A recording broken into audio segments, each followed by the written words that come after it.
let's take a look at some news, gentlemen, shall we? Are we ready for some news? I am.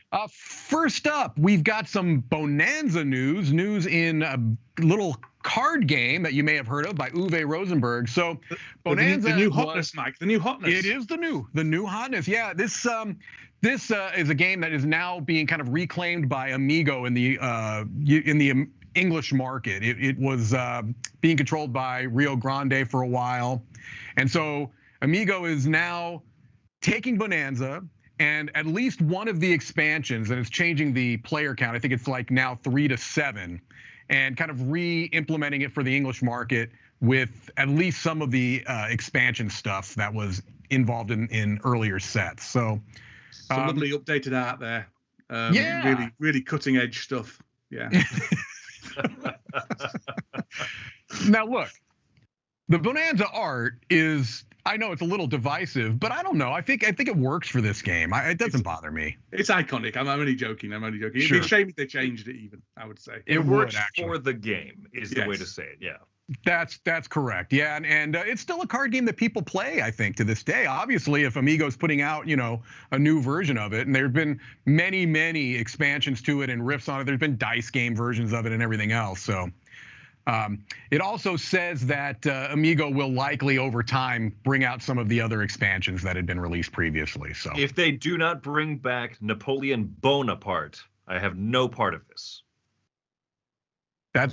Actually, this game, yeah, now that I think about it, this game has all those types of puns, doesn't it? And I bet this is right up your alley, right? I'm not sure Napoleon Bonaparte is a pun. Surely it should be Beanapart or Bonabean or something like that. Napoleon Bonaparte was his name. But you put here's my bone apart. Oh, right. But now I'm gonna guess, and I could be completely off base here, but is bean in German? Yes, I can tell you unequivocally that is what's happening. Yeah. Well, there you go. All right. Moving on.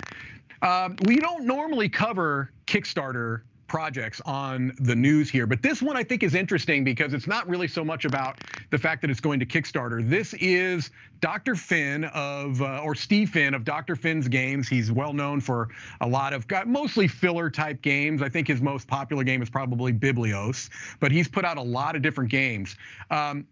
In 2020, September of 2020, he kickstarted 4 titles at once. Okay, Biblios, Quill and Parchment, which is basically like a roll and write version of Biblios, Mining Colony, Nanga Parbat, and the Butterfly Garden. Most, if not all of which we've reviewed on the channel, I believe. Okay, so he kickstarted all of those at one time. And he's doing the same thing again, 4 new titles that are going to be all kind of packaged together. You can get them individually through this project, or you can get them, I believe, probably a little bit cheaper if you buy them as a bundle, would be my guess. But what's interesting, a couple of things are interesting, is one is that he said here that allowing backers to choose what they wanted in one go has everything shipped at once. For his he says, for my small and independent company, this makes international freight, which is now getting out of hand, much more reasonable. So I'm wondering if this is going to be more of like a pattern we see where publishers, if they can, kickstart a number of different games or crowdfund a number of different games just to kind of deal with some of the shipping issues. Mm-hmm.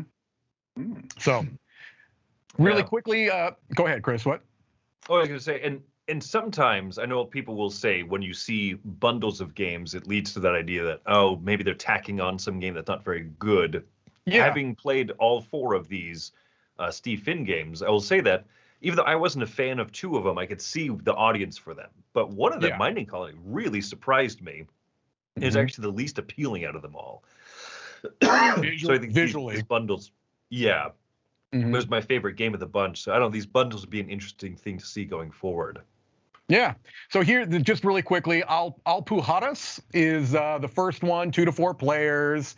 Then next up, we've got The Feds, and this one is kind of based or inspired by an earlier game of his from 2013 called Gun Runners. All right, so another 2 to 4 player game. These are all looking relatively small. Then we've got The Fisheries of Gloucester. I'm pretty sure that's how you pronounce that. That's shocking. It's Gloucester, and I strongly object to this game because Gloucester is landlocked. There's no sea at Gloucester.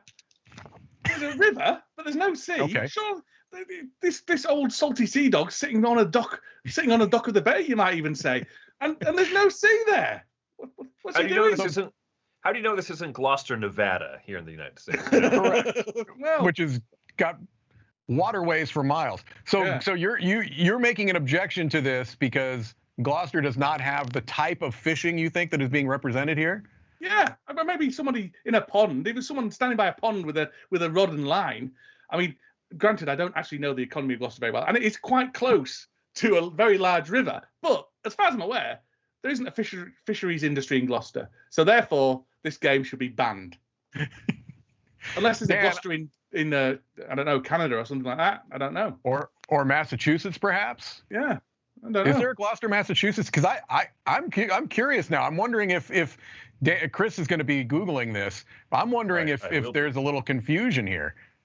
But also, Dan, if you've never been pond fishing, you've never been fishing. Oh yeah. Pond fishing is where it's at.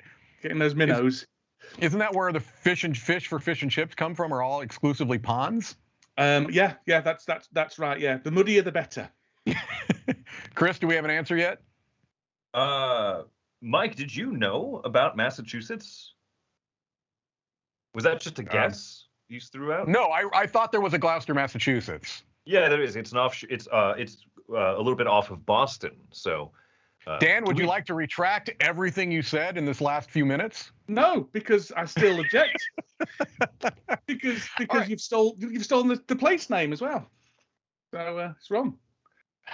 Well, Gloucester, Dan, to be fair, is located within New England. So there is that. This is the new and improved England.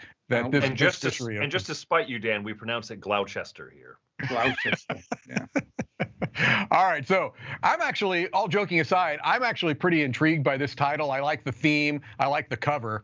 So that's the one that's most intriguing to me. Yeah, I like that it upset Dan. Yeah, that's a bonus.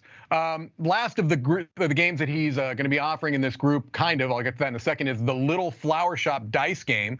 This is based off of an earlier game of his that I have played called the Little Flower Shop, which is kind of a set collection type of a game, very charming little filler type game. And this is going to be a dice version of it. It looks like it might be a roll and write potentially, or at least it has dice. I don't know if it's a roll and write, but I'm interested in this because I liked the Little Flower Shop. Either of you played that? It should be called the Littler Flower Shop, though. So I'm not happy about that. But yeah, Dan, is it safe to assume you're not going to be backing this project? But not with those outrageous titles. That's too. And the fed's called the Rozzers. Last thing about this is that he's also going to be releasing at the same time a quartet of what he's calling express games. The Little Flower Shop. Yes. Yeah. 2-player games that use at most 40 cards that are all based on those 4 games. So this is another interesting thing where he's kind of taking all of those games and releasing them. You can get them separately or together. And then they've got these express games, which are 2-player small card games based on those themes. And so he was basically saying that he was trying to come up with stretch goal ideas because of the expectations of Kickstarter. So the idea of making a 2-card game based off of the theme appealed to him. And he was happy with it when he played around with it, and he was able to do it for all of them. So I don't know, it's an interesting idea. I like seeing publishers, designers try to do things a little bit outside of the box to pivot and react to some of the realities of the market right now. And this seems to be an attempt to do that. So yeah, it looks good. Looks good. Mm-hmm. All right. Moving on, Star Wars Armada. Now, this is something that has been in the news here relatively frequently because the product line, Star Wars Armada product line, was taken over by Atomic Mass from Fantasy Flight, right? And so the news here is that they're not currently developing any new products for the Armada miniatures line. They're going to continue to produce the product, reprint the product that had been out there already, but it really remains to be seen whether there are going to be new products within this line. So I don't know. Do either of you ever play Armada? Were you ever collectors of Armada? No, I used to play X-Wing before it all got restarted. I think there's 2 ways of looking at it from a player's point of view. You can either look at it like, oh no, my game's ending or feels like it's ending. But also, there's something nice about having a complete game with loads and loads of things to choose from, especially if the things remain available. It means that you can you know what's out there, so you can use that. So you don't always feel like you need to be after the next big thing and worried about the meta's going to move on and things like that. So a bit of both, I think. Yeah, I agree. I like the idea. Yeah, I've avoided collectible games because of, well, I like holding on to my money when possible, but I don't know. It's tough, and this is the reason, right? Because if I were to be really invested in the game, this would be disappointing news in a lot of ways. So I wonder if I would be able to look at kind of what Dan said and say, this is a good thing. I don't think many people will do it. Certainly not what I've seen on the internet that people aren't doing, but you know. Yeah, just to reiterate, though, they said that they are going to continue to support the game with reprints of existing products and with organized play initiatives in 2022 and beyond. So they're not giving up on it. They're just, it sounds like, at least for the time being, they're not producing new product lines for it. So I'll be curious to see what shakes out in the next year or two from that. Exactly. Next up, we have a game from Gamewright called Yokai, a spirited memory game. So it's going to be in stores in September. So, it looks like a light little memory game, 39 cards, 2 to 4 players, plays in about 20 minutes, $10 retail, $9.99 retail. So Gamewright has been coming out with some really good stuff, really, as long as I can remember, but lately especially. Forever, Gamewright are a fantastic company for kids games. Yeah, and this looks beautiful. It does. Yeah, I like the. I mean, all I have to go from here is the box cover, but I like the cover a lot. Right.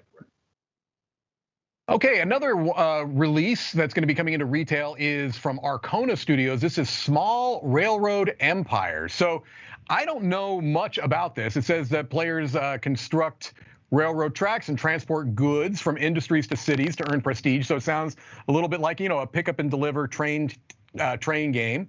2 to 4 players, 30 minutes. So I don't know. I kind of like the idea of that, because some of my issues with train games is that oftentimes they overstay their welcome for me. So I'd be interested in if this really is kind of a pick up and deliver train game in 30 minutes. That might be good. It might be. It wins my 2022 prize for most underwhelming title of all time. In the UK, if the title doesn't do for you, Dan, at least look at the cover. Yeah, baby. Yeah. In the UK in the 80s, there was a competition amongst newspaper editors to make the most, to be able to get the worst headline through all the kind of sub-editors and things like that. And the eventual winner was Small Earthquake, Not Many Dead. And I think this is that kind of, that has that very much that spirit. Very much. Yeah. Also quite morbid. All right, here we go. Moving on.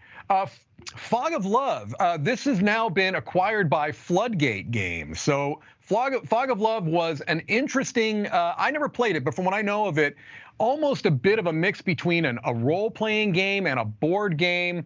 Very, very much, a kind of different than a lot of board games out there. And it used to be Hush Hush Games, that I believe is now out of business, but Floodgate now picked it up. And what's interesting is that in addition to the content expansions that were out there before, there were 3 of them, they're going to be releasing a new one called Love on Lockdown that was inspired by the events of 2020, which made romantic relationships more challenging due to the pandemic. So a very interesting kind of angle on this. I think that if they had kind of come up with this when COVID was still in its first flush, I wonder if this would have been received well. But I do think that now this could be something that people might be very interested in. Yeah. And it was incredibly popular for a while, wasn't it? Fog of Love. I mean, with very mainstream popularity as well. Lots of people. It was in Walmart stores here in the States. Yeah. And I know it sold loads of copies. So yeah, good luck to them. I've not played it, but yeah. Yeah, I have not either. I think that I'd heard differing reports. Like some people had said, you probably shouldn't play this if you have a romantic partner. You probably shouldn't play it with them. Other people said that it's best to play it with your romantic partner, if any. I don't know. I just never actually got into a situation where it would have made sense to play it. So it was an interesting game. I haven't revisited. I played it years ago when it was relatively new, before the expansions or anything even. It was fine. I don't know. It was more of an interesting experience, I think, than I was. I've got to win and hit my target. But Right. so I don't know. This would be interesting. See if it revitalizes some interest in it. I'm not terribly interested in, the lockdown portion of it, but Right. maybe some people are okay with that. It depends on how they handle it, I think. I think it's an interesting idea, at least. It comes with a free copy of Zoom. That's what, yeah. All right, now we've got a series of Funko Games holiday titles. Now, they've done these in the past, these small holiday-themed games, and what's kind of cool about them is that they're all very, very inexpensive. They all retail for $6.99. So they're small box card games, and almost all of them, I think, are right around 20-minute gameplay. So they're going to be, also based on intellectual properties that many people are familiar with. The first one is Chip and Dale Christmas Treasures, where Chip and Dale have found their way into the Christmas tree. Help them collect treasures and treats. So I don't know. Obviously this is being marketed towards younger players, ages 5 up. Well, it's not, Mike. It's not, because Chip and Dale's not really around anymore. It's been marketed to the parents to buy them for their Christmas presents. That's what it's been marketed to. There's that, but there's also a new Disney Plus series that just came out with Chip and Dale. So yeah, maybe, we'll see two more down then, and then we'll see who's right. All right. Well. That was Chip and Dale. The next one up is Disney's Cookie Swap game. 2 to 5 players, 20 minutes. It's a flipping and finding game. Yeah. Flipping and finding game. Yeah. All right. So this is the one that Dan was talking about. That. No. Next one. I've got issues with Jingle All the Way. It's Turbo Time. Dan, I agree with you. No kid is going to know this intellectual property. And if I had my druthers, nobody would know this intellectual property. My opinion is that this could be my least favorite holiday film of all time. Now, nothing against the game. I know nothing. The game might be fine. 2 to 4 players, 20-minute game time. I absolutely despise this movie. It's Sinbad's finest role. Don't take that away. That's saying a whole lot, Dan. That's saying a whole lot right there. It was between this and that darn cat. So, yeah, the game might be fine. I do find this to be an odd choice. I think, Dan, on this one, you're absolutely right. This is only trying to appeal to parents who remember this movie. The poor parents have to try to explain this to their kid. Yeah. The parents the people who are buying it's going to be buying it for younger kids. And Jingle All the Way is a very old film now. You'd have thought a lot of those parents would still have kids in their teens who aren't going to be interested in playing Turbo Time. So I don't know. Yeah, I don't know. Anyway, I hope it's a good game, but boy, that movie I absolutely did not like. All right, and then next we've got Tim Burton's The Nightmare Before Christmas, Making Christmas. 2 to 6 players, 20 minutes. Gather toys from Halloween Town for Jack Skellington to deliver on Christmas. So this is one of those intellectual properties that just keeps going. I mean, I'm actually kind of surprised they haven't made more of these films because they still seem to have a lot of appeal. So I bet it's Tim Burton not wanting to do it. Yeah. You're probably right. Yeah, you're probably right. And then finally, the Nightmare Before Thanksgiving doesn't sound like it has much as appeal. This is true. And then finally, we've got Disney Princess Present Party.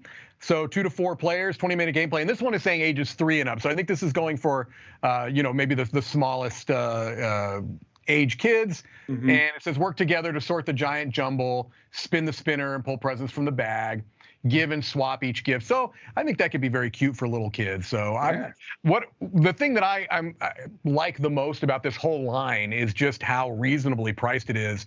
And I think that these are being set up as stocking stuffers. Great ideas for stocking stuffers, right? $7. Looks like they'll fit in a stocking if your children like the intellectual properties. I think it could be a great gift. And hopefully, if it's coming from Funko Games, there's a competent card game, even if not fantastic or great. This is better than getting gifted your 7th copy of Scrabble or Monopoly. Or Boggle. I like Boggle. I like Boggle too, actually. All right, here we go. I like Boggle, yeah. Going from very small filler type games to what looks to be kind of a big, old school looking Euro. This is Virtue, I imagine, or Virtu. Taking the remarkably unique theme of the Italian Renaissance, but Super Meeple, who I have liked a lot of the stuff, a lot of the games that they've done, and I kind of like the looks of the components of the board. Although the map, the board is just a big map of Italy there, but I don't know. I'm kind of intrigued. It looks like this is not going to be coming to English edition until 2022, but a French edition in November. So hopefully, not long after English and German editions are saying in 2022. Middle Ages, Renaissance, each player model embodying one of the powerful Italian cities, trying to make it more powerful. And it says that the foundation of the game, Chris, are you ready for this? I'm ready. Wheel building. Wheel building. Whoa. Creating a wheel of actions on Where's your the personal wheel player and those board. components? There's none. That's a good Well, question. I think you make it on your own board. I'll tell I you don't one thing. This looks dry. This looks boring, and has a little kooky hook. I'm in. Yeah. This has Chris Yee written all over it. I thought that as soon as I saw this. I thought this is a Chris Yee game, The 100%. is actually Italian for Chris Yee.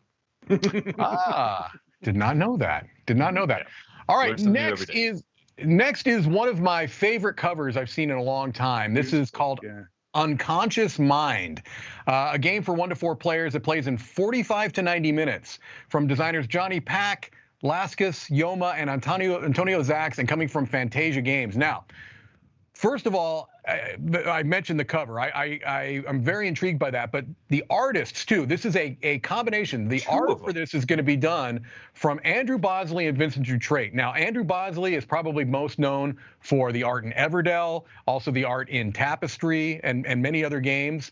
Vincent Dutrait known for many of the most gorgeous-looking games of the last, 10 years. But this cover is clearly a mixture of those two artists, right? So the top looks to be Andrew Bosley art, whereas that bottom, that lounging figure is clearly done by Vincent Dutrait, right? Keanu Reeves, that is, down there. Got a little bit of a Keanu Reeves vibe, right? Yeah. So this looks gorgeous, and the theme is very interesting too. It's playing off of Freud. Followers who expressed interest in Freud's work. It says so. From the autumn of 1902, a number of followers who expressed interest in Freud's work were invited to meet at his apartment every Wednesday afternoon to discuss psychology and neuropathology. This group was called the Wednesday Psychological Society. And so this is really an intriguing theme. Now, how much is that going to be actually represented within the game? I don't know, but I like the art, and the artists and the design team of what the few I know. I'm interested. I really like it. I mean, I've obviously not played it, but yeah, it's one of my bugbears is the treatment of mental illness within board gaming. And this looks like it's not using mental illness as a horror trope like all the Cthulhu stuff and things like that, which really grinds my goat. But it looks like it's taking an adult, interesting approach and a positive approach to mental health and therapy, and I'm all for it. I think this sounds like it could be really, really good and really, really interesting. It's such a unique theme. Really, really up for this. Yeah, that's a good point, man. Yeah, I've never seen this theme treated from the perspective of you're the group of people who are intellectually curious about mental health. And if this cover, if this is going to be representative of how the art is used, because at first I read Vincent Dutrait, Andrew Bosley, and I thought those two artists are not artists that mesh together. But if the idea is that Dutrait does more of the grounded stuff, perhaps, and then Andrew Bosley does more of the stuff in the mind, the imaginative part. Ethereal. I think that's going to make the ethereal. I think that'll be a killer combo. Yeah, that sounds really good. Yeah. So it sounds like one we're all very excited about.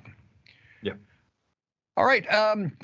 This is interesting. Asmodee games, some of them are getting comic book treatment. Now, we've seen a little bit of this with some of the Catan games or Simon games. I can never remember what they're going with now. Also, Simon currently. There we go, Simon. Also, I know that Gloomhaven has done some stuff in the comic book world.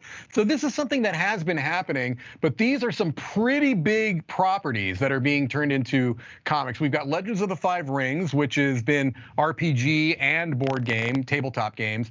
Mysterium, Pandemic. So The Legend of the Five Rings and Mysterium, I think, would be interesting. Pandemic, I think, is going to, it seems to me like, is that going to be going more of like a Walking Dead type of a feel for that? Or I don't know. What are your thoughts? It's about time we got a comic of the film Outbreak with Dustin Hoffman, I think. I don't know. Hopefully it'll be good. I'm a big comics fan, but I'm always just like with licensed board games for IPs, you've got to be a bit kind of wary. I'm always a little bit wary of IP comics trying to sell me stuff. So we'll see. We'll see. I think it just depends. I think there's scope for interesting stories to be written around all of them. Out of all those, I'm not very interested in Pandemic, it must be said. Right. I think Mysterium is the one I would be most interested to see what it does. Maybe because I don't have any background in Legend of the Five Rings. I know it's a very beloved intellectual property. I just don't know much about it. Yeah. I think Mysterium has the most open room, that you can do anything with it. There's not a ton of story in the game. Right. Seance, find a ghost, right? That's about it. Whereas Pandemic, I think we understand the general scope of what's going to happen. Also, I have less confidence because of that awful Pandemic book cover we saw months ago. Yeah, that was shocking. To use a Dan Hughes term, that was shocking. All right. Our final news item, I think, is really interesting and really cool. This is coming from Catan Studios. They have partnered up with a Chicago-based artist who I believe is Cesar Perez. He has a kind of a stylized name, but he has been commissioned by Catan to do a mural in Albany Park to celebrate community in the Chicago area. And so you see some pictures there on the screen of this work in progress. I think this is a really, really cool idea, kind of, it doesn't feel like an ad, you know what I mean? It feels like it's a nice way of kind of celebrating community, showing off a little bit of some of the art, but it's stylized and it's also supporting local artists. I think this is a really neat idea. So I just thought we'd end with this one because I think it's a neat idea. And I've said that about 12 times. It's nice. I want to know what they're painting over. Looks like they're painting over something. I want to know what that was. It looks only good. You, Dan. Only you. I don't know. It might be interesting. But it looks really good. And as you say, it's good that it hasn't got like Catan branding all over it because that would be just a bit. Klaus, Toy Birds, Catan. Available in the shop next door for But no, this. If you didn't know what Catan was, you wouldn't know this was a Catan thing, but it still kind of keeps its flavor with the red sun and things. It's lovely. It's surprising that Catan is still such a big name that this is relevant. This is cool and it's that successful. And as someone who, I feel like I've played Catan out, I don't play it that often, but it's still culturally impactful. Cool. Absolutely it is. And I think that's down to their marketing, to be honest. It's about constant push to keep it relevant. If my old eyes aren't failing me, it looks like it's actually going to be officially unveiling to the public today. So very cool. Hopefully some people show up and celebrate a local artist. And I just think that looks very nice. All right, well, that's it for the news.